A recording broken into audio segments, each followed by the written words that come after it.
Right? Actually, they got in a lot of stuff. Being it's basically, today's what, March 18th? Crazy part is, too, it's friggin' freezing out. It's cold. This weather's just weird. When it comes to getting into stuff, and it's either hit or miss. Sometimes they're late, sometimes they're early. Well, it looks like they're getting in the good stuff. One of the things about this particular place I noticed, they will get a run of very exotic trees, shrubs, and then it will that's it. If you don't get it that first time, you're not going to see it again. And I do notice that everything's going up, usually $1, $10 each year. It's bad. These things, everything's gone up a lot. Prices, these are basically $30, $29, whatever.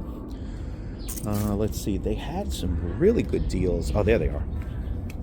Oh, they're still left. They moved them around on some Japanese maples, but you got to catch them. This one, $99.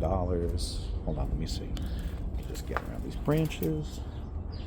There's a green Japanese maple. $99.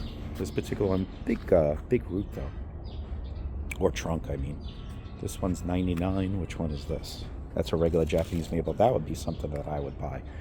This at a normal place would be like $300. They're out of their minds.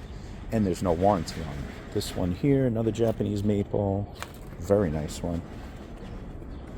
I mean, usually at some of the places, you'll see them basically $49 for real thin ones. Nowhere near as big.